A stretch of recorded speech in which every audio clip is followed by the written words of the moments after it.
ମା ମା ବାହାରେ କେତେ ଜୋରେ ପବନ ବର୍ଷା ହେଉଛି। ଆମ ଘର ତ ହଲୁଛି। ଯଦି ଆମ ଘର ଭାଙ୍ଗିଯାଏ ଆମେ କୋଉଠି ରହିବା ମା? ଏମିତି କହନି, ଆମ ଘରର କିଛି ହେବନି। ମା ଚଢ଼େଇର କଥା ସରିଛି କି ନାହିଁ ତାଙ୍କ ଘର ଭାଙ୍ଗିଗଲା। ମା ମୁଁ କହୁଥିଲି ନା ଆମ ଘର ଭାଙ୍ଗିଯିବ। ମୋ କଥାକୁ ବିଶ୍ୱାସ କରୁନଥିଲ। ଏବେ ଆମେ କୋଉଠି ରହିବା? ଏଇ ଗଛ ତଳେ ହିଁ ଆଜି ଆମେ ରାତି ବିତେଇବା। ତୁମ ପାଖକୁ ଆ, ମୁଁ ତତେ ମୋ ପରରେ ଘୋଡ଼େଇ ଦେବି। କୌଣସି ମତେ ମା ଛୁଆ ସେ ରାତି ବିତେଇଲେ। ସକାଳେ ବର୍ଷା ଛାଡ଼ିଗଲା। ସବୁ ଚଢ଼େଇ ନିଜ ନିଜ ଘରୁ ବାହାରିଲେ। ଏଇ ଝଡ଼ ବର୍ଷାରେ ଅନେକ ଚଢ଼େଇଙ୍କ ଘର ଭାଙ୍ଗିନି। ସେମାନଙ୍କ ଘର ଅନେକ ମଜବୁତ ଅଛି। ଚାଲେ ମା, ତାଙ୍କୁ ଯାଇ ପଚାରିବା ସେମାନେ କୋଉ କାଠରେ ନିଜ ଘର ବନେଇଛନ୍ତି। ଆମେ ବି ମଜବୁତ କାଠରେ ଘର ବନେଇଲେ ଯେତେ ଝଡ଼ ବର୍ଷା ହେଲେ ବି ଆମ ଘର ଭାଙ୍ଗିବନି। କାଉ ଭାଇ, କାଉ ଭଉଣୀ, ଗତ ରାତିର ଝଡ଼ ବର୍ଷାରେ ମୋ ଘର ସହ ଅନେକ ଚଢ଼େଇଙ୍କ ଘର ଭାଙ୍ଗି ଯାଇଛି। ହେଲେ ତୁମ ଘର ତ ପୁରାପୁରି ଠିକ୍ ଅଛି। ଏତେ ମଜବୁତ ଘର ତିଆରି କରିବା ପାଇଁ ତୁମେ କାଠ କୋଉଠୁ ଆଣିଥିଲ? ଚଢ଼େଇ, ତୁ ଆମ ପରି ମଜବୁତ ଘର କେବେ ବି ତିଆରି କରିପାରିବୁନି। ମୋ ସ୍ୱାମୀ ଖୋଜି ଖୋଜି ଦୂର ଜଙ୍ଗଲରୁ ଭଲ ଭଲ କାଠ ଆଣିଥିଲେ। ତୁ ସେ ଜାଗାକୁ କେବେ ବି ଯାଇପାରିବୁନି। ଆଉ ହଁ ଚଢ଼େଇ, ଆମ ଘରେ ଯେତେ ମଜବୁତ ହେଲେ ବି ଆମେ ତତେ ଆମ ଘରେ ରଖିବୁନି। ତୁ ଆଉ କୋଉଠିକି ଯା। ସତରେ ତମେ ଦୁଇ କାଉ ଅନେକ ସ୍ୱାର୍ଥପର। ମୁଁ ତୁମ ଘରକୁ ରହିବା ପାଇଁ ଆସିନଥିଲି। ମୁଁ ଜାଣେ ତୁମେ ମାନେ କାହାକୁ ବି ସାହାଯ୍ୟ କରନି। ମୁଁ କେବଳ କାଠ ବିଷୟରେ ବୁଝିବାକୁ ଆସିଥିଲି। ପାଖରେ ପାରାର ଘର ଥିଲା। ମା ଚଢ଼େଇ ତା ପାଖକୁ ଗଲା। ପାରା ଭଉଣୀ, ଗତକାଲିର ଝଡ଼ ବର୍ଷାରେ ଆମ ଘର ଭାଙ୍ଗି ଯାଇଛି। ନୂଆ ଘର ବନେଇବା ପର୍ଯ୍ୟନ୍ତ ଆମକୁ ତୁମ ଘରେ ଆଶ୍ରୟ ଦେଇଥାଅ। ମୁଁ ମୋ ଘର ତିଆରି କରି ସାରିଲା ପରେ ତୁମ ଘରେ ଚାଲିଯିବୁ। ଆରେ ଚଢ଼େଇ, ମୁଁ ତତେ ଆଶ୍ରୟ ଦେଇଥାନ୍ତି ଯେ, ହେଲେ ଆଗରୁ ହିଁ କିଛି ଚଢ଼େଇ ମୋ ଘରେ ଆଶ୍ରୟ ନେଇଛନ୍ତି। ଏତେ ଚଢ଼େଇଙ୍କୁ ମୋ ଘରେ ରଖିବା ପାଇଁ ଜାଗା ହେବନି। ଓ ଆଚ୍ଛା, କିଛି ଚଢ଼େଇ ତମ ଘରେ ଆଶ୍ରୟ ନେଇଛନ୍ତି। କିଛି କଥା ନାହିଁ, ଆମେ ଏବେ ଯାଉଛୁ। ଆରେ ଚଢ଼େଇ, ମୋ କଥା ଶୁଣିଯା। ଅନେକ ଚଢ଼େଇଙ୍କ ଘର ଭାଙ୍ଗିଯିବା ଯୋଗୁଁ ଅନ୍ୟମାନଙ୍କ ଘରେ ସେମାନେ ଆଶ୍ରୟ ନେଇଛନ୍ତି। ତୁ ବୋଧେ ଆଉ କାହା ଘରେ ଆଶ୍ରୟ ପାଇବୁନି। ତୁ ଆଉ କାହା ପାଖକୁ ନ ଯାଇ ନିଜେ ହିଁ କାଠ ଯୋଗାଡ଼ କରି ଘର ତିଆରି କରିଦେ। ହଁ ମା, ପାରା ଆଣ୍ଟି ଠିକ କହୁଛନ୍ତି। ଚାଲ ମା, ଆମେ ଘର ବନେଇବା। ଠିକ ଅଛି ରେ ମା, ଚାଲ ଏବେ କାଠ ଯୋଗାଡ଼ କରିବା। ତାପରେ ମା ଚଢ଼େଇ ଆଉ ତାର ଛୁଆ ମିଶି ଜଙ୍ଗଲରୁ କାଠ ଆଣି ଏକାଠି କଲେ। ଆରେ ମା, ଏ କାଠ ଗୁଡ଼ାକ ତ ବହୁତ ଓଦା। ଏତେ ଓଦା କାଠରେ ଆମ ଘର ତିଆରି କରିପାରିବାନି। 2 ଦିନ ଏଇ କାଠ ସବୁକୁ ଏଇଠି ରଖିଦେବା। ଥରେ କାଠ ଶୁଖିଗଲେ ଆମେ ନେଇ ଘର ତିଆରି କରିବା। ହେଲେ ମା, ଏଇ 2 ଦିନ ଆମେ କୋଉଠି ରହିବା? ଆମ ଭଙ୍ଗା ଘର ପାଖରେ ଯୋଉ ଗଛ ଅଛି, ଏଇ 2 ଦିନ ଆମେ କଷ୍ଟ କରି ସେଇଠି ରହିଯିବାରେ ମା। ତାପରେ ମା ଚଢ଼େଇ ତାର ଛୁଆ ସାଙ୍ଗରେ ନିଜ ଭଙ୍ଗା ଘରକୁ ଫେରି ଆସିଲା। 2 ଦିନରେ ଏତେ ଖରା ଦେଲା ଯେ ଚଢ଼େଇର କାଠ ସବୁ ଶୁଖିଗଲା।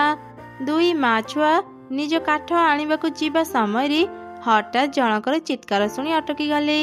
ସେପଟେ କାଉ ସ୍ତ୍ରୀର ନଜର ଚଢ଼େଇଙ୍କ କାଠ ଉପରେ ପଡ଼ିଗଲା। ଆରେ, ଏ ଚଢ଼େଇ ତ ବଢ଼ିଆ କାଠ ଖୋଜି ଆଣିଛି। ଏ କାଠରେ ଯଦି ସେ ଘର ତିଆରି କରିବ, ଆମଠୁ ବି ସୁନ୍ଦର ଘର ତାର ହେଇଯିବ। ନା, ମୁଁ ସେମିତି କେବେ ବି ହେବାକୁ ଦେବିନି। ମୁଁ ଏ ଚଢ଼େଇର କାଠ ସବୁକୁ ନିଆଁ ଲଗେଇଦେବି।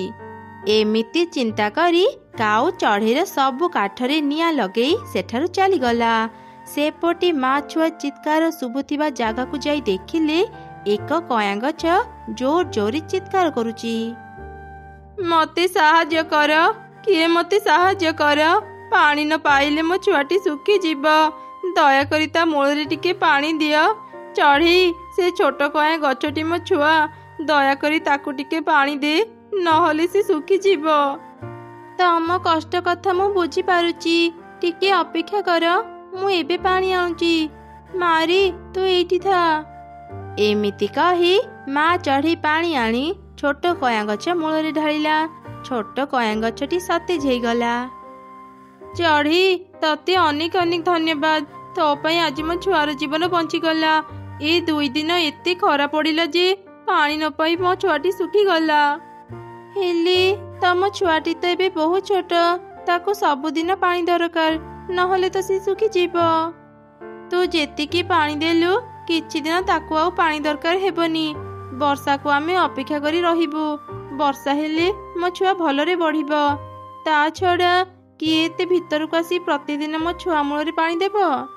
ଚିନ୍ତା କରନି କଇଁଆ ଗଛ, ମୁଁ ପ୍ରତିଦିନ ଏଠାକୁ ଆସି ତୁମ ଛୁଆ ମୂଳରେ ପାଣି ଢାଳିଦେବି। ତାପରେ ମା ଚଢ଼େଇ ତା ଛୁଆ ସାଙ୍ଗରେ ନିଜ କାଠ ଆଣିବା ପାଇଁ ଗଲା। ହେଲେ ତାର ସବୁ କାଠ ନିଆଁରେ ଜଳି ପାଉଁଶ ହୋଇଯାଇଥିଲା। ଏଇ କଣ, ମୋର ସବୁ କାଠ ପୋଡ଼ି ଯାଇଛି। କିଏ ମୋ ସହ ଏମିତି କଲା? ଆଉ ଏ ଜଙ୍ଗଲରେ କାଠ ନାହିଁ। ମୁଁ ଏବେ ଘର କେମିତି ତିଆରି କରିବି?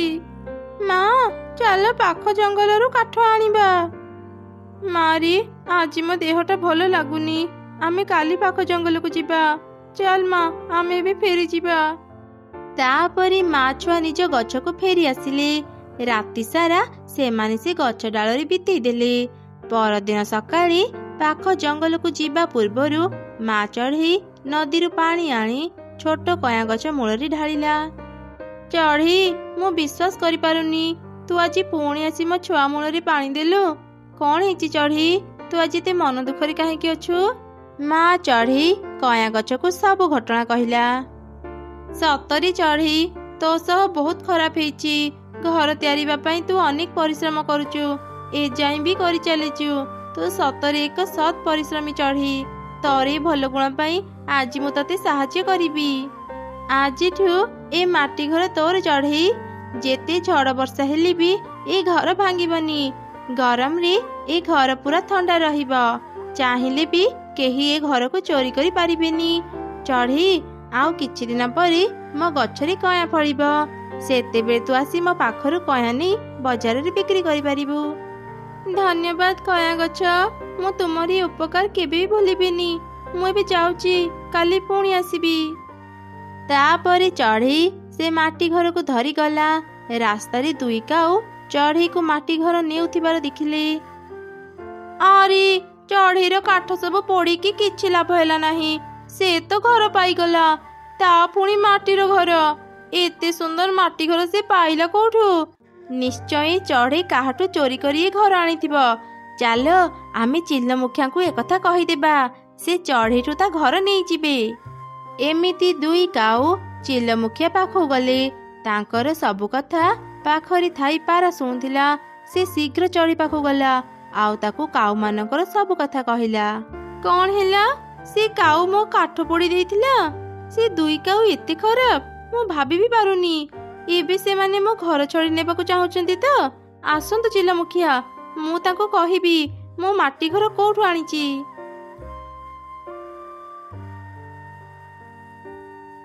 ଚଢ଼େଇ, ମୁଁ ଶୁଣିଲି ତୁ ଏ ମାଟି ଘର ଚୋରି କରି ଆଣିଛୁ।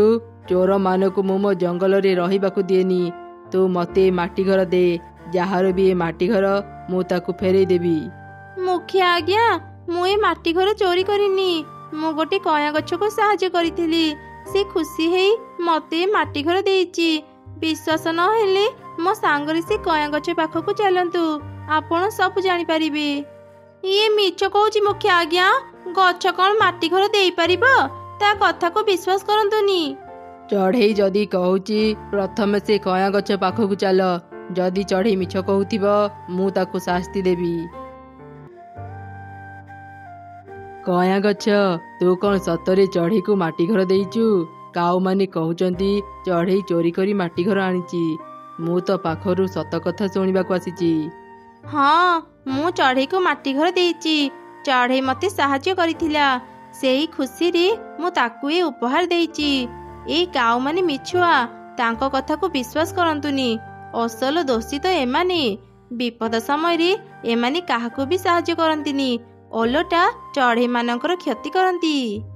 ହଁ ମୁଖିଆ ଆଜ୍ଞା, ମୋର ଯେତେବେଳେ ଘର ଭାଙ୍ଗି ଯାଇଥିଲା ମୁଁ ଏ କାଉମାନଙ୍କ ପାଖକୁ ଯାଇଥିଲି ସାହାଯ୍ୟ ପାଇଁ। ଏମାନେ ମତେ ସାହାଯ୍ୟ କଲେ ନାହିଁ। ଓଲଟା ମୁଁ ମୋ ଘର ତିଆରି କରିବା ପାଇଁ ଯୋଉ କାଠ ରଖିଥିଲି ଏମାନେ ତାକୁ ପୋଡ଼ିଦେଲେ। ଏ ଦୁଇ କାଉ କାହାର ବି ଭଲ ଚାହାନ୍ତିନି। ଏମାନେ ବହୁତ ଖରାପ। ମୁଁ ଏ କଣ ଶୁଣୁଛି? ତମେ ଦୁଇ କାଉ ଏତେ ଖରାପ, ବିପଦ ସମୟରେ କାହାକୁ ବି ସାହାଯ୍ୟ କର ନାହିଁ, ଓଲଟା ତାଙ୍କର କ୍ଷତି କର। ଏବେ ତମ ଦୁଇ କାଉଙ୍କୁ ଶାସ୍ତି ମିଳିବ। ନା ନା ମୁଖିଆ ଆଜ୍ଞା, ଆମକୁ ଶାସ୍ତି ଦିଅନ୍ତୁନି, ଆମର ଭୁଲ ହେଇଗଲା, ଆମେ ଆଉ କେବେ ବି ଏମିତି କରିବୁନି। ନା, ତମ ମାନଙ୍କର କ୍ଷମା ନାହିଁ। ତମ ମାନଙ୍କୁ କ୍ଷମା କରିଦେଲେ ଅନ୍ୟ ଚଢ଼େଇମାନେ ତମକୁ ଦେଖି ସେହିପରି ଭୁଲ କରିବେ। ତମେ 2 ଜଣ ଆଜି ହିଁ ଏ ଜଙ୍ଗଲ ଛାଡ଼ି ଚାଲିଯାଅ, ଆଉ କେବେ ବି ଏଠାକୁ ଫେରିବନି। ଏମିତି ଚିଲ 2 କାଉଙ୍କୁ ସେ ଜଙ୍ଗଲରୁ ବାହାର କରିଦେଲା। ମା ଚଢ଼େଇ ତା ଛୁଆ ସାଙ୍ଗରେ ଆରାମରେ ନିଜ ମାଟି ଘରେ ରହିଲା। ଏକ ଜଙ୍ଗଲରେ ବିଭିନ୍ନ ପ୍ରକାରର ଚଢ଼େଇ ରହୁଥିଲେ। ସେଇ ଜଙ୍ଗଲରେ ଗୋଟିଏ ଅନାଥ ଚଢ଼େଇ ମିନୁ ବି ଥିଲା। ସେ ଥିଲା ବହୁତ ବୋକା, ଯାହାଫଳରେ ସମସ୍ତେ ତାର ମଜା ଉଡ଼ାଉଥିଲେ।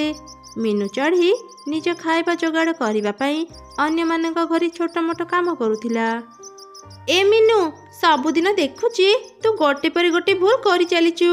ଏମିତି ଯଦି ସବୁଦିନ ଭୁଲ କରିବୁ, ମୁଁ ତତେ ଆଉ କାମରେ ରଖିବିନି। ହେଲେ ମାଉସୀ, ମୁଁ କ'ଣ ଭୁଲ କଲି? ମୁଁ ତ ସବୁ କାମ ଠିକ୍ ଠିକ୍ କରେ। ତୋ ଭଳି ବୋକିକୁ ମୁଁ ଯେତେ ବୁଝେଇଲି ବି ତୁ ବୁଝିପାରିବୁନି। ତୋ ବାପା ମା ମୋର ଭଲ ସାଙ୍ଗ ଥିଲେ ବୋଲି ମୁଁ ତତେ କାମରେ ରଖିଛି। ଛାଡ଼ ସେ କଥା, ଯା ମୋ ପାଇଁ କପେ ଚା ଆଣିବୁ। ଶୁଣ, ସେ ଚାରେ ଚିନି ପକେଇବୁନି, ଡାକ୍ତର ମୋତେ ଚିନି ଖାଇବାକୁ ମନା କରିଛନ୍ତି। ତାପରେ ମିନୁ ଚଢ଼େଇ ରୋଷେଇ ଘରକୁ ଗଲା ଆଉ ଚା ତିଆରି କରି ନେଇ ଆସିଲା। ଲତା ପାଟିରେ ଚା ଦେଉ ଦେଉ, ଆଥୁ ଥୁ ମିନୁ, ଏ କେମିତିକା ଚା ବନେଇଛୁ? ତୁ କ'ଣ ଆଜି ପ୍ରଥମ ଥର ଚା ବନେଇଛୁ? ଚାରେ ଏତେ ଲୁଣ କାହିଁକି ପକେଇଛୁ? ଆରେ ମାଉସୀ, ତୁମେ ପରା କହିଲ ବିନା ଚିନିରେ ଚା ଆଣିବା ପାଇଁ। ବିନା ଚିନିରେ ମୁଁ ଚା କେମିତି ତିଆରି କରିବି? ସେଥିପାଇଁ ଟିକେ ଅଧିକ ଲୁଣ ପକେଇ ଚା ତିଆରି କରିଦେଲି। ମୋର କେତେ ବୁଦ୍ଧି ନା? ହଁ ହଁ, ତୋର ତ ବହୁତ ବୁଦ୍ଧି। ଏତେ ସ୍ୱାଦିଷ୍ଟ ଚା ବନେଇଛୁ ଯେ ଇଚ୍ଛା ହେଉଛି ତୋ ପାଇଁ ଗୋଟେ ରେଷ୍ଟୁରାଣ୍ଟ ଖୋଲିଦେବି। ତୋ ଭଳି ବୋକି ମୁଁ ଦୁନିଆରେ ଦେଖିନି। ଯା ଏଠୁ। ଲତା ମିନୁକୁ ଏପରି ରାଗୁଥିବା ସମୟରେ ତା ଛୁଆ କାନ୍ଦି କାନ୍ଦି ସେଠାକୁ ଆସିଲା। ମା ଦେଖ, ଏ ମୁନି ମୋ ଲ୍ୟାପଟପ୍ ସହ କ'ଣ କରିଛି? ସେ ମୋ ଲ୍ୟାପଟପକୁ ପାଣିରେ ବୁଡ଼େଇକି ରଖିଦେଇଥିଲା। ମାଉସୀ, କାଲି ଘର ସଫା କରିବା ବେଳେ ମୁଁ ଦେଖିଲି ତା ଲ୍ୟାପଟପରେ ବହୁତ ଧୂଳି ଲାଗିଛି। ସେଥିପାଇଁ କାଲି ରାତିରୁ ହିଁ ମୁଁ ତାକୁ ପାଣିରେ ବୁଡ଼େଇକି ରଖିଦେଇଥିଲି। ଆଜି ମୁଁ ଆହୁରି ଭଲକି ସଫା କରିଦେବି। ହେ ଭଗବାନ, ତୁ ଏ କ'ଣ କଲୁ? କେବେ ତ ମୁଣ୍ଡରେ ବୁଦ୍ଧି ପଶିବ କେଜାଣି? କାଲିଠୁ ତୁ ଆଉ ଆମ ଘରକୁ ଆସିବା ଦରକାର ନାହିଁ। ଯା, ଏବେ ତ ଘରକୁ ଯା। ଲତା ମିନୁକୁ ରାଗି ତାକୁ ଘରୁ ବାହାର କରିଦେଲା। ମନ ଦୁଃଖରେ ମିନୁ ତା ଘରକୁ ଫେରି ଆସିଲା। ସମସ୍ତେ ମୋତେ ବୋକି କାହିଁକି କୁହନ୍ତି? ମୁଁ ତ ସବୁ କାମ ଠିକ୍ ଠିକ୍ କରେ। ରାତି ବହୁତ ହେଲାଣି, ଯାଏ ଏବେ ଶୋଇପଡ଼େ।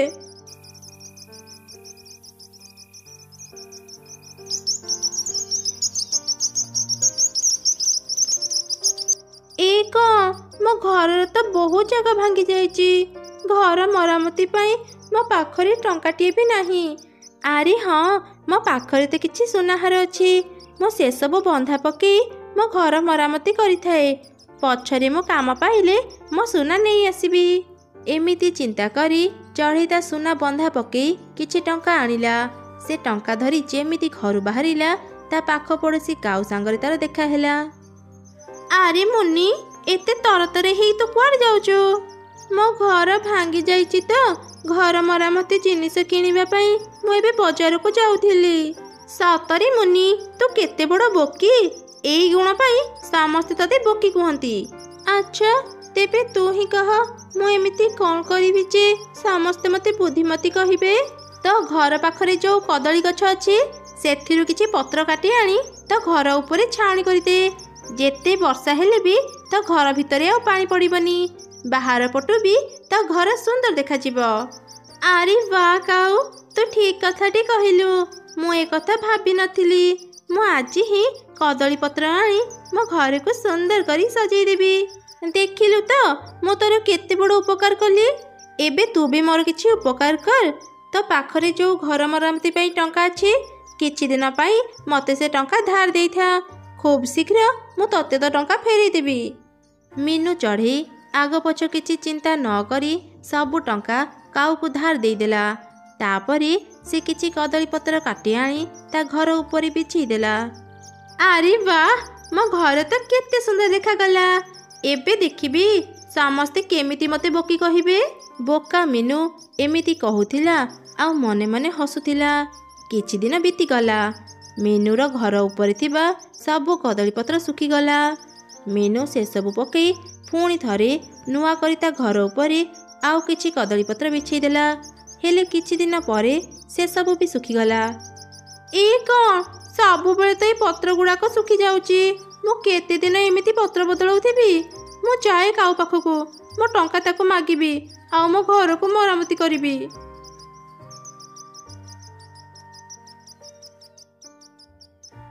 କାଉ, ତୋ ଉପାୟ ମୋର କିଛି କାମରେ ଆସିଲାନି।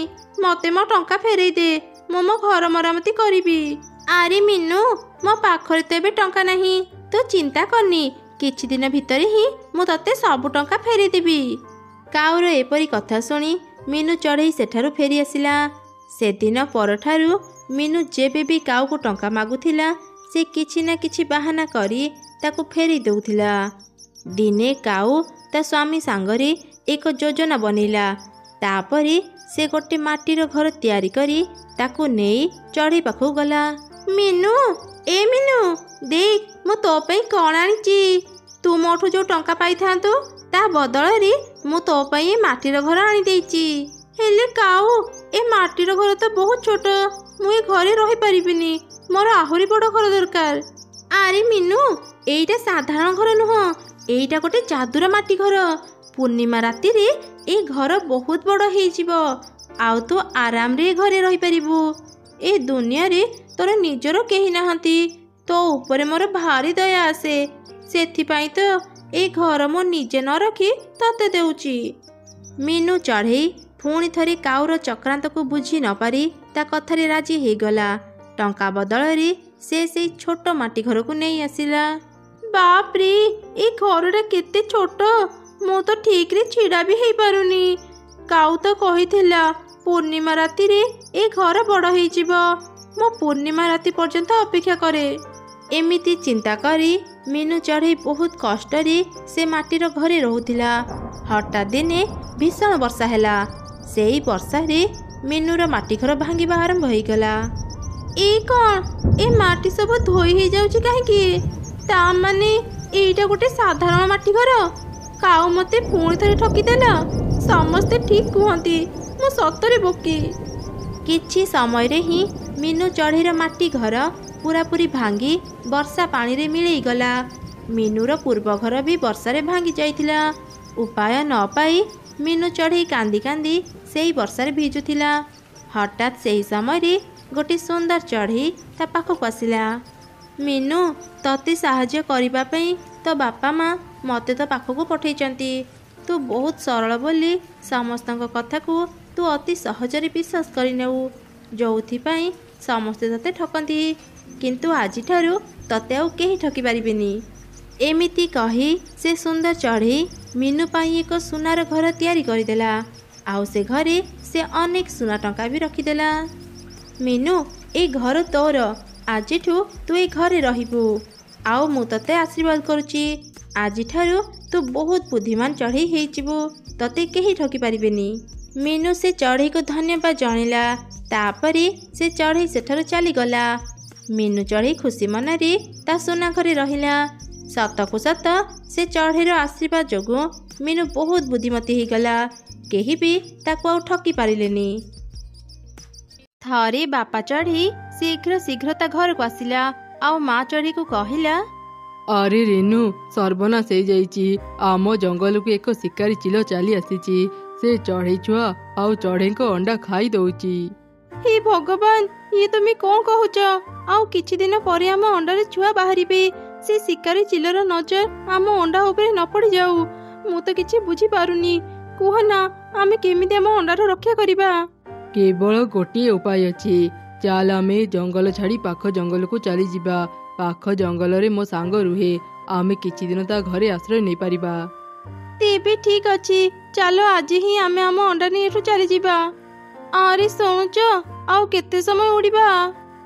ଏଇ ତ ଆଉ 2 କିଲୋମିଟର ଗଲା ପରେ ପହଞ୍ଚିଯିବା। ଏମିତି ସେ 2 ଜଣ ଆଗକୁ ଗଲେ। କିଛି ସମୟ ପରେ ରାତି ହେଇଗଲା।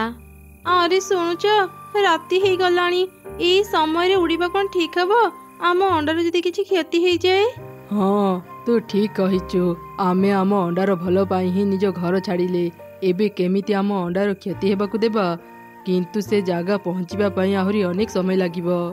ଆମେ କାଲି ସେ ଜାଗାକୁ ବାହାରିବା। ଆଜି ରାତି ରହିବା ପାଇଁ ଏକ ଜାଗା ଖୋଜ। ଆଚ୍ଛା ଠିକ୍ ଅଛି, ତୁ କିଛି ସମୟ ଏଠି ଅପେକ୍ଷା କରିଥା, ମୁଁ ଯାଇ ଦେଖେ। ତାପରେ ବାପା ଚଢ଼େଇ ଆଶ୍ରୟ ପାଇଁ ଜାଗା ଖୋଜିଲା। କିଛି ଦୂର ଗଲା ପରେ ସେ ଏକ ଛୋଟ ଘର ଦେଖିଲା। ଆରେ ଏ ଘରେ ତ ଆଲୁଅ ଜଳୁଛି, ନିଶ୍ଚୟ ଏ ଘରେ କିଏ ରହୁଥିବ। ମୁଁ ତାଙ୍କୁ ସାହାଯ୍ୟ ମାଗି ଦେଖେ। ଘରେ କିଏ ଅଛନ୍ତି? ବାହାରକୁ ଆସନ୍ତୁ। କିଏ କିଏ ଆପଣ? ମତେ କାହିଁକି ଡାକିଲେ? ମୁଁ ମୋ ସ୍ତ୍ରୀ ସାଙ୍ଗରେ ପାଖ ଜଙ୍ଗଲକୁ ଯାଉଥିଲି। ରାତି ହେଇଯିବାରୁ ଆମେ ଆଗକୁ ଯାଇପାରିଲୁନି। ଆମ ସାଙ୍ଗରେ ଆମ ଅଣ୍ଡା ବି ଅଛି। ଆଜି ରାତି ଆପଣଙ୍କ ଘରେ ଆମକୁ ଆଶ୍ରୟ ଦେଇଥାନ୍ତୁ। ଆମେ ସକାଳ ହେଉ ହେଉ ହିଁ ଏଠାରୁ ଚାଲିଯିବୁ। ମୁଁ ଦୁଃଖିତ, ଆପଣଙ୍କୁ ମୋ ଘରେ ଆଶ୍ରୟ ଦେଇପାରିବିନି। ମୋ ଘର ବହୁତ ଛୋଟ, ପୁଣି ଭଙ୍ଗା ବି। ଘରେ ମୋର 5ଟି ଛୁଆ ଅଛନ୍ତି। ଏତେ ଜଣ ମୋ ଘରେ ରହିଲେ ମୋ ଘର ଭାଙ୍ଗି ଯାଇପାରେ। ଠିକ୍ ଅଛି, ଆମେ ଆପଣଙ୍କ ଘରେ ରହିବୁନି। ରହିବା ପାଇଁ ଆଖପାଖରେ କୋଉଠି ଘର ଅଛି କହିପାରିବେ? ହଁ ହଁ, ଆଗରେ ଏକ ଘର ଅଛି। ଏଠାରୁ କିଛି ଦୂରରେ ଗୋଟେ ଆମ୍ବ ଗଛ ଅଛି। ସେଇ ଆମ୍ବ ଗଛ ପଛପଟେ ଏକ ମାଟି ଘର ଅଛି। ଅନେକ ଦିନରୁ ସେ ଘରେ କେହି ରହୁନାହାନ୍ତି। ଆପଣ ଚାହିଁଲେ ଆଜି ରାତି ସେ ଘରେ ରହିପାରିବେ। ମାଟି ଘର? ଆଚ୍ଛା ଠିକ୍ ଅଛି, ଆପଣଙ୍କୁ ବହୁତ ବହୁତ ଧନ୍ୟବାଦ। ଆଜି ରାତି ଆମେ ସେ ଘରେ ରହିଯିବୁ। ମାଟି ଘରର ସନ୍ଧାନ ପାଇଲା ପରେ ବାପା ଚଢ଼େଇ ଆଉ ମା ଚଢ଼େଇ ତାଙ୍କ ଅଣ୍ଡା ଧରି ସେଠାକୁ ଗଲେ। ସେ ମାଟି ଘରର ଚାରିପାଖ ପୁରା ଅପରିଷ୍କାର ଥିଲା। ଏମିତି ଏକ ସୁନସାନ ଜାଗାରେ ମାଟି ଘରକୁ ଦେଖି ମା ଚଢ଼େଇଟି ଡରିଗଲା। ଆରେ ଶୁଣୁଛ, ଏଇ ଘରକୁ ଦେଖି ମତେ ଭାରି ଡର ଲାଗୁଛି। ଏମିତି ଲାଗୁଛି ଏଇ ଘର ଗୋଟେ ଭୂତ ଘର। ଏଠି ରହିବାଟା କ'ଣ ଠିକ୍ ହେବ? ଆରେ ତୁ ଡରନି, ମୁଁ ତ ସାଙ୍ଗରେ ଅଛି। ଆମେ ଆଜି ରାତି ଏଠି ରହିଯିବା। କାଲି ସକାଳ ହେଉ ହେଉ ଏ ଘରୁ ଚାଲିଯିବା। ଠିକ୍ ଅଛି, ଚାଲ ଆଗ ଏ ଘରକୁ ସଫା କରିନେବା। ତାପରେ ବାପା ଚଢ଼େଇ ଆଉ ମା ଚଢ଼େଇ ମିଶି ସେ ମାଟି ଘରକୁ ଭଲ ଭାବରେ ପରିଷ୍କାର କରିନେଲେ। ଯାହା ହଉ, ଏ ଘରଟି ପୁରାପୁରି ପରିଷ୍କାର ହେଇଗଲା। ଚାଲ ଏବେ ଶୋଇପଡ଼ିବା। ସକାଳେ ପୁଣି ଶୀଘ୍ର ଉଠି ପାଖ ଜଙ୍ଗଲକୁ ଯିବା। ଏମିତି କଥା ହେଇ ସେମାନେ ଶୋଇପଡ଼ିଲେ। ଅଧରାତିରେ ଏକ ଭୟଙ୍କର ପିଶାଚି ତାଙ୍କ ଘରକୁ ଆସି ଜୋର ଜୋରେ ହସିଲା। ତାର ଶବ୍ଦରେ ବାପା ଚଢ଼େଇ ଆଉ ମା ଚଢ଼େଇର ନିଦ ଭାଙ୍ଗିଗଲା। ଛାଡ଼ିବିନି, ମୁଁ କାହାକୁ ବି ଛାଡ଼ିବିନି। ନା ନା, ମୋ ଅଣ୍ଡାର କ୍ଷତି କରନି। ତୁମେ କିଛି କର, ନହେଲେ ଭୟଙ୍କର ଚଢ଼େଇ ମୋ ଅଣ୍ଡା ନଷ୍ଟ କରିଦେବ। ଏଇ କିଏ ତୁ? ଏଠାକୁ କାହିଁକି ଆସିଛୁ? ଆମ ଅଣ୍ଡାର କ୍ଷତି କରନି, ଆମକୁ ଆମ ଅଣ୍ଡା ଫେରେଇ ଦେ। ନା, ମୁଁ କାହାକୁ ବି ଛାଡ଼ିବିନି। ଏଇଟା ମୋ ଘର। ତମ ମାନଙ୍କର ସାହସ କେମିତି ହେଲା ମୋ ଘରେ ଆସି ରହିବା ପାଇଁ? ଆମକୁ ବିଶ୍ୱାସ କର, ଆମେ ଜାଣିଶୁଣି ଆସି ତୁମ ଘରେ ରହିନୁ। ଆମେ ବିପଦରେ ପଡ଼ି ତୁମ ଘରକୁ ଆସିଥିଲୁ। କାଲି ସକାଳ ହେଉ ହେଉ ଆମେ ତୁମ ଘର ଛାଡ଼ି ଚାଲିଯିବୁ। ଦୟାକରି ଆଜି ରାତି ଆମକୁ ଏ ଘରେ ରହିବାକୁ ଦେଇଥାଅ। ଆମ ଅଣ୍ଡାର କିଛି କ୍ଷତି କରନି। ଯୋଉ ଘରେ ମୁଁ ରହିପାରିଲିନି, ସେଇ ଘରେ ମୁଁ କାହାକୁ ବି ରହିବାକୁ ଦେବିନି। ଆଜି ତମେ ମାନେ ମରିବ। ଦେଖିଲ, ମୁଁ କହୁଥିଲି ନା ଏ ଘରେ ରହିବାନି, ହେଲେ ତୁମେ ମୋ କଥା ଶୁଣିଲନି। ନା ଭଉଣୀ, ମୋ ସ୍ୱାମୀ ଆଉ ମୋ ଅଣ୍ଡାର କିଛି କ୍ଷତି କରନି। ଯଦି ମାରିବାକୁ ଚାହୁଁଛ ମତେ ମାରିଦିଅ। ମୋ ସ୍ୱାମୀଙ୍କର କିଛି ହେଇଗଲେ ମୁଁ ବଞ୍ଚିବିନି, ମୁଁ ମରିଯିବି। କ'ଣ କହିଲୁ? ସ୍ୱାମୀ ପାଇଁ ଜୀବନ ଦେବୁ? ଏତେ ଭଲ ପାଉ ତ ସ୍ୱାମୀକୁ? ପାନି, ଏତେ ଭଲ ପାନି। ଠକିବୁ। ମୋ ଭଳି ତତେ ବି ଏ ଠକିଦେବ।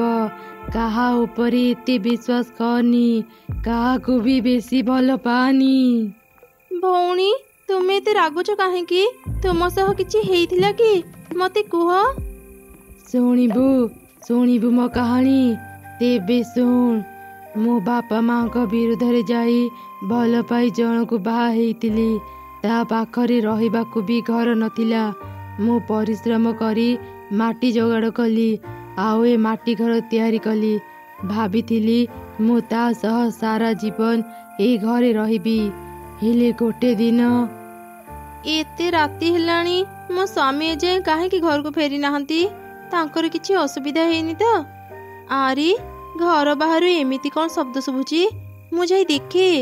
ବଜାଅ, ଆହୁରି ଜୋରେ ବାଜା ବଜାଅ। ମୁଁ ଆଜି ବାହା ହେଇଛି। ସମସ୍ତେ ଖୁସିରେ ନାଚ। ତମ ପାଖରେ ଥିବା ଏଇ ଝିଅଟି କିଏ? ଏମିତି ସମସ୍ତେ ବାଜା କାହିଁକି ବଜାଉଛନ୍ତି? ତତେ କ'ଣ ଦେଖାଯାଉନି? ଇଏ ମୋ ନୂଆ ସ୍ତ୍ରୀ। ମୁଁ ୟାକୁ ବାହା ହେଇଛି, ସେଥିପାଇଁ ସମସ୍ତେ ନାଚୁଛନ୍ତି। ଇଏ ତୁମେ କ'ଣ କହୁଛ? ମୁଁ ଥାଉ ଥାଉ ତୁମେ ଆଉ ଜଣଙ୍କୁ କେମିତି ବାହା ହେଇପାରିଲ? ମୋର ଯେତେଟା ଇଚ୍ଛା ହବ ମୁଁ ସେତେଟା ବାହା ହେବି। ତୁ ମତେ ଅଟକେଇ ପାରିବୁନି। ରାସ୍ତା ଛାଡ଼, ଆମେ ଭିତରକୁ ଯିବୁ। ନା, ମୁଁ ତୁମକୁ ଏ ଝିଅ ସହ ରହିବାକୁ ଦେବିନି। ଏ ଘର ମୁଁ ବନେଇଛି। ମୋ ଘରେ ତୁମେ ଏ ଝିଅକୁ ନେଇ ପଶି ପାରିବନି। କ'ଣ ହେଲା? ତୁ ମତେ ଧମକ ଦେଉଛୁ? ବାହାର ଏ ଘରୁ। ଏ ଘର ଆଜିଠୁ ମୋର। ମୋ ସ୍ୱାମୀ ମତେ ପିଟି ପିଟି ଘରୁ ବାହାର କରିଦେଲା ରାସ୍ତାରେ ଯିବା ସମୟରେ। ଏ ଦୁନିଆରେ ସତ ଭଲ ପାଇବା ନାହିଁ। ବାପା ମାଙ୍କ କଥା ନ ମାନି ମୁଁ ବହୁତ ବଡ଼ ଭୁଲ କରିଦେଲି।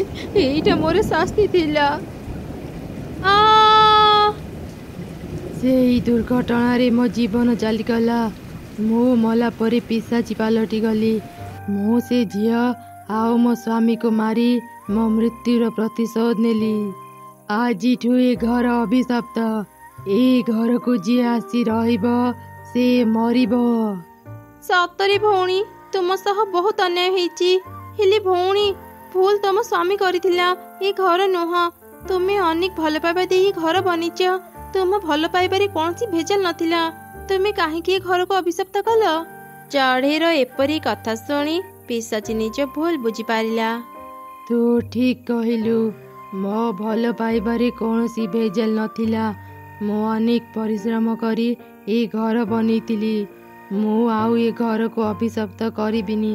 ଆଜିଠୁ ମୁଁ ଏ ମାଟି ଘର ତମମାନଙ୍କୁ ଦେଲି। ତମେମାନେ ଖୁସିରେ ଏ ଘରେ ରୁହ। ମୁଁ ଏବେ ଚାଲି ଯାଉଛି, ଆଉ କେବେ ବି ଏଠାକୁ ଆସିବିନି। ମୋ ମାଟି ଘର ତମକୁ ଲାଗିଲା। ପିଶାଚି ଆଖିରେ ଆଖିଏ ଲୁହ ନେଇ ସେଠାରୁ ଚାଲିଗଲା। ଦୁଇ ଚଢ଼େଇ ତାକୁ ହିଁ ଦେଖୁଥିଲେ। ସେମାନେ ଆଉ କୁଆଡ଼େ ବି ଗଲେ ନାହିଁ। ସେ ମାଟି ଘରକୁ ସୁନ୍ଦର କରି ସଜେଇ ସେ ଦୁଇ ଜଣ ସେ ଘରେ ରହିଲେ। କିଛି ଦିନ ପରେ ତାଙ୍କ ଅଣ୍ଡାରୁ ଛୁଆ ବାହାରିଲେ। ଛୁଆଙ୍କୁ ଦେଖି ବାପା ଚଢ଼େଇ ଆଉ ମା ଚଢ଼େଇ ଖୁବ୍ ଖୁସି ହେଇଗଲେ। ସୁନ୍ଦର ଏକ ଜଙ୍ଗଲରେ ନାନା ପ୍ରକାରର ଚଢ଼େଇ ମିଳିମିଶି ରହୁଥିଲେ। ସେ ଚଢ଼େଇମାନଙ୍କର ଗୋଟିଏ ରାଣୀ ଥିଲା। ରାଣୀ ଚଢ଼େଇର କଥା ସବୁ ଚଢ଼େଇ ମାନୁଥିଲେ। ରାଣୀ ଚଢ଼େଇ ଖୁବ୍ ସୁନ୍ଦର ଘର ତିଆରି କରିପାରୁଥିଲା। ସେ ଅନ୍ୟ ଚଢ଼େଇମାନଙ୍କୁ ବି ସୁନ୍ଦର ଆଉ ମଜବୁତ ଘର ତିଆରି କରିବା ଶିଖାଉଥିଲା। ଦିନେ ରାଣୀ ଚଢ଼େଇ ଭାବିଲା, ମୋର ତ ବୟସ ହେଇଗଲାଣି। ମୋ ପରେ ଏ ଜଙ୍ଗଲର ରାଣୀ କିଏ ହେବ? ମୋର ଛୁଆ ପିଲା ବି ନାହାନ୍ତି। ମୋତେ ଗୋଟେ ଯୋଗ୍ୟ ଚଢ଼େଇକୁ ବାଛିବାକୁ ହେବ। ସେ ବହୁତ ପରିଶ୍ରମୀ ଆଉ ପରୋପକାରୀ ହେବା ଦରକାର। ତାହେଲେ ଯାଇ ସେ ମୋ ପରେ ଏ ଜଙ୍ଗଲର ରାଣୀ ହେଇପାରିବ। ସେଇ ଜଙ୍ଗଲରେ ଗୋଟେ ଚଢ଼େଇର ପରିବାର ରହୁଥିଲେ। ବାପା ଚଢ଼େଇ କାଠରେ ଭଲ ଘର ତିଆରି କରିବା ଜାଣିଥିଲା। ମା ଚଢ଼େଇଟି ଘରକୁ ରଙ୍ଗ କରିବା କାମ କରୁଥିଲା। ଆରେ ଲତା, ତୁ ଶୀଘ୍ର ରଙ୍ଗ କରିବା କାମ ସାର, ଆମେ କାଠ ଆଣିବାକୁ ଯିବା। ତମେ ତ ଦେଖୁଛ ମୁଁ ସକାଳୁ ଏ କାମରେ ଲାଗିଛି, ଏ ଯାଏଁ ସରିନି। ହଉ ରୁହ, ମୁଁ ଆମ ଝିଅ ମିନୁକୁ ଡାକେ। ସେ ଆମକୁ ଏ କାମରେ ସାହାଯ୍ୟ କଲେ ଆମ କାମ ଶୀଘ୍ର ସରିଯିବ। ଆରେ ମା ମିନୁ, ଆଉ କେତେବେଳ ଯାଏଁ ଶୋଇବୁ? ଶୀଘ୍ର ଉଠ ମା। ମୁଁ ତ ବାପାଙ୍କ ସାଙ୍ଗରେ କାଠ ଆଣିବାକୁ ଯିବି। ତୁ ଏ ରଙ୍ଗ କରିବା କାମ ଟିକେ କରିଦେ। ମା, ସକାଳୁ ସକାଳୁ ଏତେ ପାଟି କାହିଁକି କରୁଛ? ସବୁବେଳେ ଖାଲି କହୁଛ କାମ କର। ମତେ କାମ କରିବାକୁ ଭଲ ଲାଗେନି। ଆଜି ମୋର ଦେହ ଭଲ ନାହିଁ, ମୁଁ କିଛି କାମ କରିପାରିବିନି। ଏମିତି କହି ମିନୁ ଚଢ଼େଇ କାନ୍ଦିବା ଆରମ୍ଭ କଲା। ସେ ପ୍ରତ୍ୟେକ ଦିନ ଏହିପରି ମିଛ କଥା କହୁଥିଲା ଆଉ କାମ ନ କରିବା ପାଇଁ କାନ୍ଦୁଥିଲା। ସେଦିନ ସେ ରାସ୍ତା ଦେଇ ରାଣୀ ଚଢ଼େଇ ଯାଉଥିଲା। ସେ ଚଢ଼େଇ ଛୁଆର କାନ୍ଦ ଶୁଣି ତା ପାଖକୁ ଗଲା। ରାଣୀ ମା, ଆପଣ ଏଠି? ଆମ ପାଖରେ କିଛି କାମ ଥିଲା କି? ଆରେ ନା ନା, ସେମିତି କିଛି କାମ ନୁହଁ। ମୁଁ ରାସ୍ତାରେ ଯିବା ସମୟରେ ଜଣଙ୍କର କାନ୍ଦ ଶୁଣିବାକୁ ପାଇଲି। ଏଠି ଏମିତି କିଏ କାନ୍ଦୁଛି? କ'ଣ ହେଇଛି ତାର? ରାଣୀ ଚଢ଼େଇର ଏମିତି କଥା ଶୁଣି ମା ଚଢ଼େଇଟି ବହୁତ ଡରିଗଲା। ତା ଝିଅ କିଛି କାମ କରେନି ଜାଣିଲେ ରାଣୀ ଚଢ଼େଇ ରାଗିବେ ଭାବି ମା ଚଢ଼େଇଟି ମିଛ କଥା କହିଦେଲା। କଥା କ'ଣ କି ରାଣୀ ମା, ଆମ ଝିଅ ଖୁବ୍ ସୁନ୍ଦର ଘର ତିଆରି କରିପାରେ। ଆମେ ଦୁଇ ଜଣ କାମ କରୁଛୁ, ହେଲେ ତାକୁ ଆମେ କିଛି କାମ କରିବାକୁ ଦେଉନୁ। ସେଥିପାଇଁ ସେ ଏମିତି କାନ୍ଦୁଛି। ସତେ ନା କ'ଣ ତମ ଝିଅ ସୁନ୍ଦର ଘର ତିଆରି କରିପାରେ? ତାକୁ ଟିକେ ବାହାରକୁ ଡାକ। ମୋର ବି ଏକ ଘର ଦରକାର। ଯଦି ତମ ଝିଅ ଏତେ ଭଲ ଘର ତିଆରି କରିପାରେ, ମୁଁ ତାକୁ ମୋ ଘର ତିଆରିବା କାମ ଦେବି। ସେ ମୋ ଘର ତିଆରି ସାରିବା ପର୍ଯ୍ୟନ୍ତ ମୋ ସହ ରାଜପ୍ରାସାଦରେ ରହିବ। ରାଣୀ ଚଢ଼େଇର ଏମିତି କଥା ଶୁଣି ମା ଚଢ଼େଇ ତ ବହୁତ ଖୁସି ହେଇଗଲା। ସେ ତା ଝିଅକୁ ଡାକିବା ପାଇଁ ଭିତରକୁ ଗଲା। ଆରେ ମା ମିନୁ, ବାହାରକୁ ଆ, ରାଣୀ ମା ତତେ ଡାକୁଛନ୍ତି। ତୁ ତ ବାପାଙ୍କ ପାଖରୁ ଘର ତିଆରି କରିବା ଶିଖିଛୁ, ଆଉ ମୋ ପାଖରୁ ଘରକୁ ରଙ୍ଗ କରିବା ଜାଣିଛୁ। ଯା ମା, ରାଣୀଙ୍କ ପାଇଁ ଗୋଟିଏ ସୁନ୍ଦର ଘର ତିଆରି କରିଦେବୁ। ଆଜିଠୁ ତୁ ରାଣୀଙ୍କ ସାଙ୍ଗରେ ରାଜପ୍ରାସାଦରେ ରହିବୁ। ସେଠି ତତେ ଭଲ ଭଲ ଖାଇବା ମିଳିବ, ତୋର କିଛି ଅସୁବିଧା ହେବନି। ନା ନା ମା, ମୁଁ ରାଜପ୍ରାସାଦକୁ ଯିବିନି। ମୋର ଭଲ ଖାଇବା ଦରକାର ନାହିଁ। ମୁଁ ଆମ ଘର ଛାଡ଼ି କୁଆଡ଼େ ବି ଯିବିନି। ମା ଚଢ଼େଇଟି ବହୁତ ବୁଝେଇବା ପରେ ମିନୁ ଚଢ଼େଇ ରାଣୀ ଚଢ଼େଇ ସାଙ୍ଗରେ ପ୍ରାସାଦକୁ ଚାଲିଗଲା। ରାଣୀ ଚଢ଼େଇ ମିନୁ ଚଢ଼େଇକୁ ଏକ ଖୋଲା ଜାଗାକୁ ନେଇଗଲା ଆଉ କହିଲା, ଆରେ ମିନୁ ଚଢ଼େଇ, ତୋ ବାପା ମା କହୁଥିଲେ ତୁ ବହୁତ ସୁନ୍ଦର ଘର ତିଆରି କରିପାରୁ। ଏଇ ଜାଗାରେ ତୁ ମୋ ପାଇଁ ଏକ ଭଲ ଘର ତିଆରି କର। ମୁଁ ତତେ ମଜବୁତ କାଠର ବ୍ୟବସ୍ଥା କରିଦେବି। ଯଦି ତୁ ମୋ ପାଇଁ ଏକ ସୁନ୍ଦର ଆଉ ମଜବୁତ ଘର ତିଆରି କରିଦେବୁ, ମୋ ପରେ ତୁ ଏ ଜଙ୍ଗଲର ରାଣୀ ହେବୁ। ମୁଁ 2 ଦିନ ପରେ ଏଠାକୁ ଆସିବି। ସେ ଭିତରେ ତୁ ଘର ତିଆରି କାମ ସାରିଦେ। କିନ୍ତୁ ତୁ ଯଦି ଭଲ ଘର ତିଆରି କରିପାରିବୁନି, ମିଛ କହିବା ଅଭିଯୋଗରେ ତୁ ଆଉ ତୋର ବାପା ମା ସାରା ଜୀବନ ଜେଲଖାନାରେ ରହିବ। ଏମିତି କହି ରାଣୀ ଚଢ଼େଇ ସେଠାରୁ ଚାଲିଗଲା। ମିନୁ ଚଢ଼େଇ ଘର ତିଆରି କରିବା ଜାଣିଥିଲା, ହେଲେ ସୁନ୍ଦର ଘର ତିଆରି କରିବା ଜାଣିନଥିଲା। ରାଣୀ ଚଢ଼େଇର କଥା ଶୁଣି ସେ ବହୁତ ଡରିଗଲା। ହେ ଭଗବାନ, ମୁଁ ତ ସୁନ୍ଦର ଘର ତିଆରି କରି ଜାଣିନି। ବାପା ମୋତେ ସବୁବେଳେ ଘର ତିଆରି କରିବା ଶିଖାଉଥିଲେ, ହେଲେ ମୁଁ ନ ଶିଖି ଭୁଲ କରିଦେଲି। ଏବେ ମୁଁ କ'ଣ କରିବି?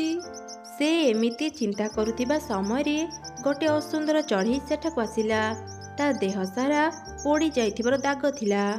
ଆରେ ଚଢ଼େଇ, ତୁ ଏଠି ଏମିତି ଏକୁଟିଆ ଛିଡ଼ା ହେଇ କାନ୍ଦୁଛୁ କ'ଣ ପାଇଁ? ମୁଁ ତତେ କିଛି ସାହାଯ୍ୟ କରିପାରିବି?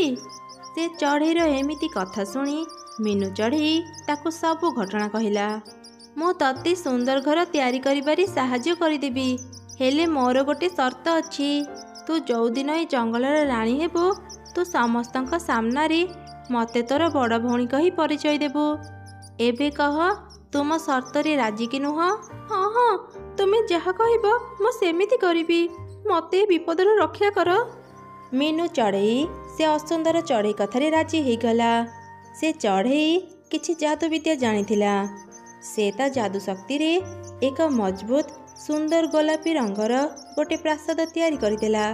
2 ଦିନ ପରେ ରାଣୀ ଚଢ଼େଇ ସେଠାକୁ ଆସିଲା। ଗୋଲାପୀ ରଙ୍ଗର ସୁନ୍ଦର ପ୍ରାସାଦ ଦେଖି ରାଣୀ ଚଢ଼େଇ ବହୁତ ଖୁସି ହେଇଗଲା। ଆରେ ବାହ, ତୁ ତ ବହୁତ ସୁନ୍ଦର ଘର ତିଆରି କରିପାରୁ। ଗୋଲାପୀ ରଙ୍ଗର ଏହି ପ୍ରାସାଦ ମୋତେ ଖୁବ ଭଲ ଲାଗିଲା। ତ ବାପା ମା ଠିକ୍ କହୁଥିଲେ, ଆସନ୍ତା କାଲି ହିଁ ମୁଁ ଏ ସାରା ଜଙ୍ଗଲରେ ଘୋଷଣା କରିଦେବି, ଆଉ ତତେ ଏଇ ଜଙ୍ଗଲର ରାଣୀ କରିଦେବି। ଏମିତି ପରଦିନ ଜଙ୍ଗଲ ସାରା ଏ ଖବର ପ୍ରଚାର ହେଇଗଲା। ରାଣୀ ଚଢ଼େଇ ମିନୁ ଚଢ଼େଇକୁ ସେ ଜଙ୍ଗଲର ନୂଆ ରାଣୀ ଘୋଷଣା କଲା। କିଛି ସମୟ ପରେ ସେ ଅସୁନ୍ଦର ଚଢ଼େଇ ସେଠାକୁ ଆସିଲା। ତାକୁ ଦେଖି ରାଣୀ କହିଲା, ଆରେ ଏ ଅସୁନ୍ଦର ଚଢ଼େଇ ଭିତରକୁ କେମିତି ଆସିଲା? ଏ ଚଢ଼େଇ, କିଏ ତୁ? ମୁଁ ତ ତତେ ଜାଣିନି।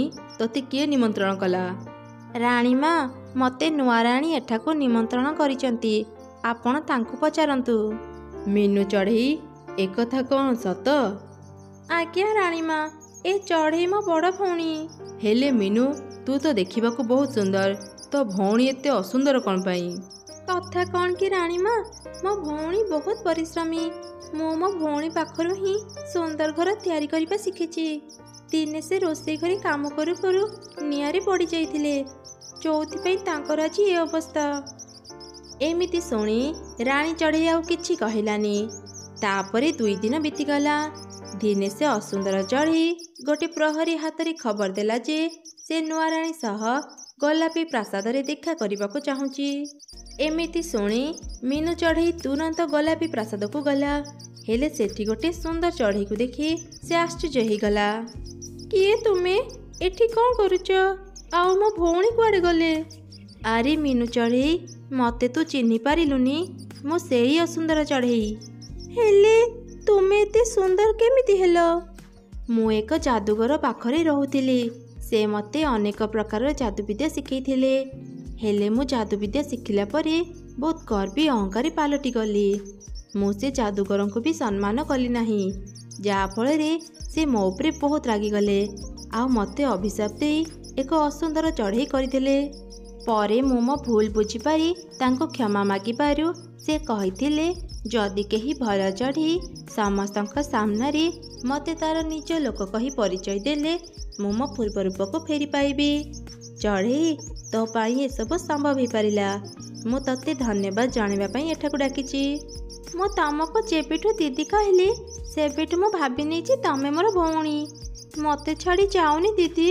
ମୁଁ ତମ ପାଖରୁ ବହୁତ କିଛି ଶିଖିବାକୁ ଚାହୁଁଛି। ମୋ ଉପରେ ଏବେ ବହୁତ ଦାୟିତ୍ୱ। ମୋ ପାଖରେ ରହି ମୋତେ ସାହାଯ୍ୟ କର ଦିଦି। ଯାଦୁଗର ଚଢ଼େଇ ବି ମିନୁ ଚଢ଼େଇର କଥାରେ ରାଜି ହେଇଗଲା। ସେବେଠାରୁ ସେ ଦୁଇ ଜଣ ମିଶି ଜଙ୍ଗଲର ବାକି ଚଢ଼େଇଙ୍କ ସୁବିଧା ଅସୁବିଧା କଥା ବୁଝୁଥିଲେ ଆଉ ତାଙ୍କୁ ସାହାଯ୍ୟ କରୁଥିଲେ। ଥରେ ଗୋଟିଏ ଜଙ୍ଗଲର ଏକ ଗଛରେ ଘର କରି ଗୋଟିଏ ମା ଚଢ଼େଇ ତାର ଛୋଟ ଛୋଟ ଦୁଇଟି ଛୁଆଙ୍କ ସହ ରହୁଥିଲା। ମା ଚଢ଼େଇର ଘରଟି ଥିଲା ବହୁତ ପୁରୁଣା ଆଉ ଭଙ୍ଗା। ସେ ବହୁତ କଷ୍ଟରେ ତା ଛୁଆଙ୍କ ସହ ସେ ଘରେ ରହୁଥିଲା। ଆରେ ପିଲାମାନେ, ଉଠ ଉଠ, ସକାଳ ହେଲାଣି। ଦେଖ, ଆଜି ମୁଁ ତମ ମନପସନ୍ଦର ଖାଇବା ତିଆରି କରିଛି। ଏଇ ନିଅ, ଖାଅ। ତମେ ଦୁଇ ଜଣ ଘରେ ଥିବ, ଜମା ବି ଦୁଷ୍ଟ ହେବନି। ମୁଁ ଖାଇବା ଧରି ଶୀଘ୍ର ଘରକୁ ଫେରି ଆସିବି। ମା, ଆମକୁ ଘରେ ଏକା ରଖି ବାହାରକୁ ଯାଅନି। ତୁମେ ଯେତେବେଳେ ଘରେ ନଥାଅ ବଡ଼ ପକ୍ଷୀମାନେ ଆମ ଘରକୁ ଆସନ୍ତି। ଏ ଘର କୋଣରେ ସେମାନେ ଆମକୁ ଦେଖନ୍ତି। ଆମକୁ ବହୁତ ଡର ଲାଗେ ମା, ଯଦି ସେମାନେ ଆମକୁ ଖାଇଦେବେ। ହେଲେ ପିଲାମାନେ, ମୁଁ ବାହାରକୁ ନଗଲେ ତମମାନଙ୍କ ପାଇଁ ଖାଇବା କେମିତି ଆଣିବି? ତାହେଲେ ମା, ଆମକୁ ବି ତୁମ ସାଙ୍ଗରେ ନେଇଯାଅ। ତମେ ଦୁଇ ଜଣ ଏବେ ବହୁତ ଛୋଟ, ଠିକରେ ଉଡ଼ି ଶିଖିନ। ଯେବେ ଭଲ ଭାବରେ ଉଡ଼ି ଶିଖିଯିବ ମୁଁ ତମକୁ ମୋ ସାଙ୍ଗରେ ନେଇଯିବି। ଆଜି ତମେମାନେ ଜମା ବି ଭୟ କରନି। ମୁଁ ଖାଇବା ଖୋଜିବା ପାଇଁ ବେଶୀ ଦୂରକୁ ଯିବିନି। ମୁଁ ଶୀଘ୍ର ଘରକୁ ଫେରି ଆସିବି। ଏମିତି ଚଢ଼େଇ ତା ଛୁଆଙ୍କୁ ବୁଝେଇ ଖାଇବା ଆଣିବା ପାଇଁ ବାହାରକୁ ଚାଲିଗଲା। ରାସ୍ତାରେ ତାର ଗୋଟେ ମିଟୁ ସହ ଦେଖା ହେଲା। ଆରେ ଚଢ଼େଇ, ଆଜି ତୁ ଏଇ ପାଖରେ ଖାଇବା ଖୋଜୁଛୁ ଯେ? ତୁ ତ ସବୁଦିନ ଖାଇବା ଆଣିବା ପାଇଁ ଦୂରକୁ ଯାଉ, ଆଜି କ'ଣ ହେଲା? ମିଟୁ ଭଉଣୀ, କ'ଣ ଆଉ କହିବି, ମୋ ଛୁଆଙ୍କ ପାଇଁ ମୁଁ ବହୁତ ଚିନ୍ତାରେ ଅଛି। କ'ଣ ହେଇଛି ଚଢ଼େଇ? ତୋ ଛୁଆମାନେ ଭଲ ଅଛନ୍ତି ତ? ହଁ, ସେମାନେ ତ ଭଲ ଅଛନ୍ତି, ହେଲେ ମୋ ଘର ଭଲ ନାହିଁ। ତୁ ତ ଜାଣିଛୁ ମୋ ଘର କେତେ ପୁରୁଣା ଓ ଭଙ୍ଗା। ମୋ ଛୁଆମାନେ କହୁଥିଲେ ମୁଁ ଯେତେବେଳେ ଘରେ ନଥାଏ କିଛି ବଡ଼ ପକ୍ଷୀ ମୋ ଘରକୁ ଆସନ୍ତି। କିଏ ଜାଣେ ସେମାନେ କେତେବେଳେ ମୋ ଘର ଉପରେ ଆକ୍ରମଣ କରି ମୋ ଛୁଆଙ୍କୁ ନେଇଯିବେ। ଏପଟେ ପୁଣି ଶୀତ ଦିନ ଆରମ୍ଭ ହେଲାଣି। ଜାଣିପାରୁନି ଶୀତ ଦିନରେ ମୁଁ ମୋ ଛୁଆଙ୍କୁ ନେଇ ସେ ଭଙ୍ଗା ଘରେ କେମିତି ରହିବି। ହଁ ଚଢ଼େଇ, ଏଇଟା ତ ତୁ ଠିକ୍ କଥା କହିଲୁ। ଶୀତରେ ଭଙ୍ଗା ଘରେ ରହିବା ବହୁତ କଷ୍ଟ।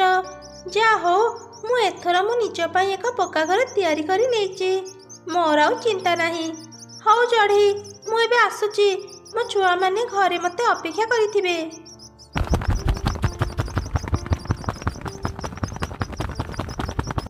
ସମସ୍ତେ ନିଜ ପାଇଁ ଘର ତିଆରି କରିସାରିଛନ୍ତି ବୋଲି କେତେ ଖୁସିରେ ଅଛନ୍ତି।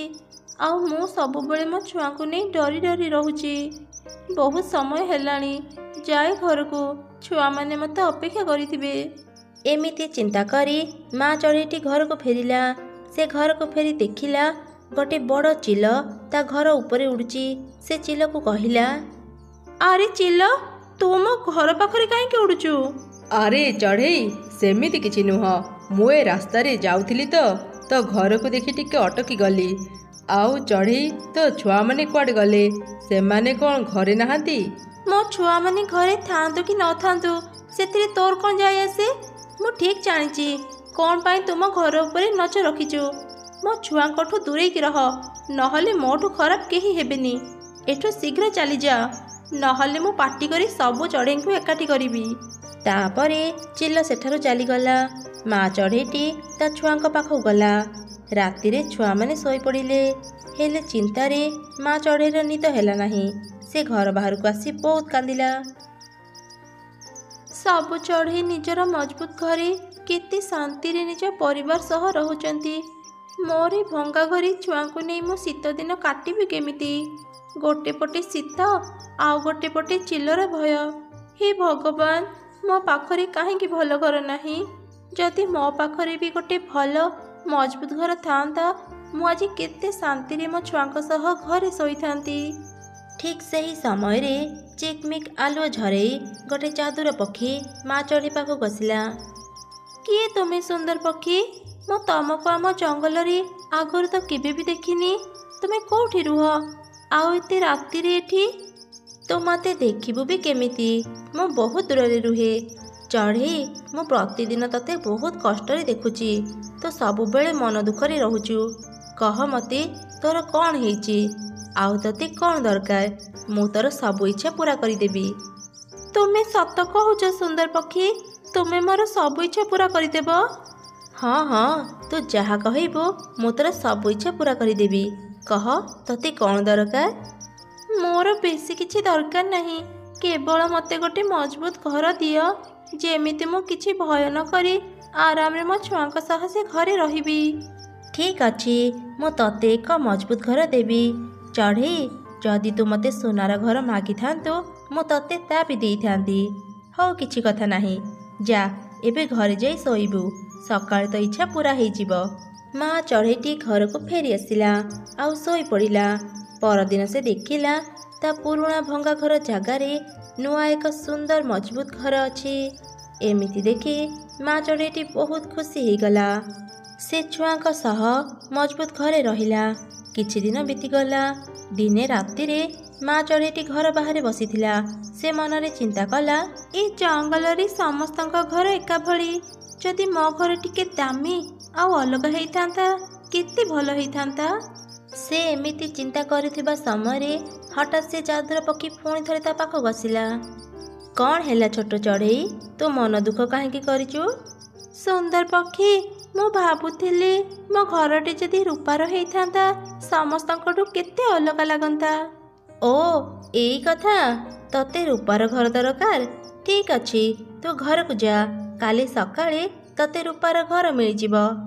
ଚଢ଼େଇ ଖୁସିରେ ତା ଘରକୁ ଯାଇ ଶୋଇପଡ଼ିଲା। ପରଦିନ ସେ ଉଠି ଦେଖିଲା ତା ପୁରୁଣା ଘର ବଦଳରେ ସୁନ୍ଦର ଏକ ରୂପାର ଘର ସେଠି ଅଛି। ଏମିତି ଦେଖି ଚଢ଼େଇର ଖୁସି କହିଲେ ନ ସରେ। ଧୀରେ ଧୀରେ ଜଙ୍ଗଲରେ ଏକଥା ପ୍ରଚାର ହେଇଗଲା। ସବୁ ଚଢ଼େଇ ରୂପାର ଘର ଦେଖିବା ପାଇଁ ମା ଚଢ଼େଇ ପାଖକୁ ଆସୁଥିଲେ ଆଉ ତାର ବହୁତ ପ୍ରଶଂସା କରୁଥିଲେ। ଦିନେ ରାତିରେ ମା ଚଢ଼େଇ ତା ରୂପାର ଘର ବାହାରେ ଛିଡ଼ା ହେଇ ମନରେ ଚିନ୍ତା କଲା, ଏ ଘର ଯଦି ରୂପାର ନ ହେଇ ସୁନାର ହେଇଥାନ୍ତା, କେତେ ଭଲ ହେଇଥାନ୍ତା। ଦୂର ଦୂର ଜଙ୍ଗଲରୁ ଚଢ଼େଇମାନେ ମୋ ଘରକୁ ଦେଖିବା ପାଇଁ ଆସନ୍ତେ। ଠିକ୍ ସେହି ସମୟରେ ପୁଣି ଥରେ ସେ ଚାଦୁର ପକ୍ଷୀ ସେଠାକୁ ଆସିଲା। କ'ଣ ହେଲା ଚଢ଼େଇ? ତୁ ମୋତେ ରୂପାର ଘର ମାଗିଥିଲୁ, ମୁଁ ତତେ ଦେଇଛି। ପୁଣି ଥରେ କାହିଁକି ମନ ଦୁଃଖ କରିଛୁ? ନାଇଁ, ମାନେ ମୁଁ କ'ଣ କହୁଥିଲି କି, ଏ ଘର ଯଦି ରୂପାର ନ ହେଇ ସୁନାର ହେଇଥାନ୍ତା, ବହୁତ ଭଲ ହେଇଥାନ୍ତା। ଆଚ୍ଛା, ତତେ ସୁନାର ଘର ଦରକାର? ହଉ, ତୁ ଏବେ ଘରକୁ ଯା। ସକାଳେ ତୁ ସୁନାର ଘର ପାଇଯିବୁ। ପରଦିନ ସକାଳେ ଚଢ଼େଇ ସୁନାର ଘର ଦେଖି ଖୁବ୍ ଖୁସି ହେଇଗଲା। ହେଲେ ଚଢ଼େଇ ଦିନକୁ ଦିନ ଲୋଭୀ ପାଲଟିଗଲା। ଦିନେ ସେ ପୁଣି ମନରେ ଚିନ୍ତା କଲା, ମୋ ପାଖରେ ଯଦି ଗୋଟେ ହୀରାର ଘର ଥାନ୍ତା, କେତେ ଭଲ ହେଇଥାନ୍ତା। ସବୁ ଚଢ଼େଇ ମୋତେ ଜଙ୍ଗଲର ରାଣୀ କହିଥାନ୍ତି। ମୁଁ ଏ ଜଙ୍ଗଲର ରାଣୀ ହେଲେ ମଜା ଆସିଯିବ। ମୁଁ ଆଜି ରାତିରେ ପୁଣି ଥରେ ଚାଦର ଚଢ଼େଇକୁ ଡାକିବି ଆଉ ତାକୁ ମୋତେ ଜଙ୍ଗଲର ରାଣୀ କରିବାକୁ କହିବି। ଏମିତି ଚିନ୍ତା କରି ସେଦିନ ରାତିରେ ଚଢ଼େଇ ଚାଦୁର ପକ୍ଷୀକୁ ଡାକିଲା। ଚାଦୁର ପକ୍ଷୀ, ଚାଦୁର ପକ୍ଷୀ, ମୋ ପାଖକୁ ଆସ। ମୋତେ ତୁମର ସାହାଯ୍ୟ ଦରକାର। କ'ଣ ହେଲା ଚଢ଼େଇ? ତୁ ମୋତେ ପୁଣି କାହିଁକି ମନେ ପକେଇଲୁ? ତତେ ଆହୁରି କ'ଣ ଦରକାର? ଚାଦୁର ପକ୍ଷୀ, ମୁଁ ଏ ଜଙ୍ଗଲର ରାଣୀ ହେବାକୁ ଚାହୁଁଛି। ମୋତେ ଜଙ୍ଗଲର ରାଣୀ କରିଦିଅ। ନା, ତୁ ଏ ଜଙ୍ଗଲର ରାଣୀ ହେବାକୁ ଯୋଗ୍ୟ ନୁହଁ। ହେଲେ କ'ଣ ପାଇଁ? ମୁଁ ଏ ଜଙ୍ଗଲର ସବୁଠାରୁ ଧନୀ ଚଢ଼େଇ। ମୋ ପାଖରେ ଗୋଟେ ସୁନାର ଘର ଅଛି। ତାହେଲେ କ'ଣ ପାଇଁ ମୋତେ ଏ ଜଙ୍ଗଲର ରାଣୀ କରୁନ? କାହିଁକି ନା ତୁ ଏବେ ବହୁତ ଲୋଭୀ ପାଲଟି ଯାଇଛୁ। ତୋ ପାଖରେ ଭଲ ଘର ନଥିଲା ବୋଲି ତୁ କାନ୍ଦୁଥିଲୁ। ମୁଁ ତତେ ଏକ ମଜବୁତ ଘର ଦେଲି। ତାପରେ ତୁ ରୂପାର ଘର ଇଚ୍ଛା କଲୁ। ମୁଁ ତତେ ରୂପାର ଘର ବି ଦେଲି। ତଥାପି ତୋ ଲୋଭ କମିଲାନି। ତୁ ପୁଣି ସୁନାର ଘର ଇଚ୍ଛା କଲୁ। ମୁଁ ତତେ ତା ବି ଦେଲି। ହେଲେ ଏବେ ପୁଣି ଜଙ୍ଗଲର ରାଣୀ ହେବାକୁ ଇଚ୍ଛା କରୁଛୁ? ଏଇଟା ଅସମ୍ଭବ। ତୁ ଏ ସୁନାର ଘରକୁ ନେଇ ଯେଉଁ ଗର୍ବ କରୁଛୁ, କାଲି ତୁ ତାର ଶାସ୍ତି ପାଇବୁ। ଏମିତି କହି ଯାଦୁର ପକ୍ଷୀ ସେଠାରୁ ଚାଲିଗଲା। ପରଦିନ ସକାଳେ ଚଢ଼େଇ ଉଠି ଦେଖିଲା ତା ସୁନା ଘର ବଦଳରେ ସେଠି ତାର ପୁରୁଣା ଭଙ୍ଗା ଘର ଥିଲା। ଏସବୁ ଦେଖି ଚଢ଼େଇର ମନ ବହୁତ ଦୁଃଖ ହେଇଗଲା। ଆଉ ସେ ନିଜ ଭୁଲ ବୁଝିପାରିଲା। ମୁଁ ମୋ ଲୋଭ ପାଇଁ ସବୁ ପାଇବି, ଆଜି ମୋ ପାଖରେ କିଛି ନାହିଁ। ମୁଁ କେତେ ବଡ଼ ଭୁଲ କରିଦେଲି। ମୋ ଲୋଭର ଶାସ୍ତି ମୁଁ ପାଇଗଲି। ମୁଁ ଏବେ ଆଉ କେବେ ବି ଲୋଭ କରିବିନି। ଧନୀ ହେବାକୁ ମୋର ଆଉ ଇଚ୍ଛା ନାହିଁ। ଏଇ ଭଙ୍ଗା ଘରେ ମୁଁ ମୋ ଛୁଆଙ୍କୁ ନେଇ ରହିବି। ସେଦିନ ରାତିରେ ଚଢ଼େଇ ତା ସ୍ୱପ୍ନରେ ଯାଦୁର ପକ୍ଷୀକୁ ଦେଖିଲା। ଚଢ଼େଇ, ତୁ ତ ଭୁଲ ବୁଝିପାରିଲୁ, ସେଥିପାଇଁ ମୁଁ ତତେ କ୍ଷମା କରିଦେଇଛି। ପରଦିନ ସକାଳେ ଚଢ଼େଇ ଉଠି ଦେଖିଲା ତା ଭଙ୍ଗା ଘର ଜାଗାରେ ସୁନ୍ଦର ମଜବୁତ ଘର ଅଛି। ଯାଦୁର ପକ୍ଷୀ, ତୁମକୁ ବହୁତ ଧନ୍ୟବାଦ। ଏ ଘର ଦେଖି ମୁଁ ବୁଝିପାରିଲି ତୁମେ ମୋତେ କ୍ଷମା କରିଦେଇଛ। ମୁଁ ଆଉ କେବେ ବି ଲୋଭ କରିବିନି।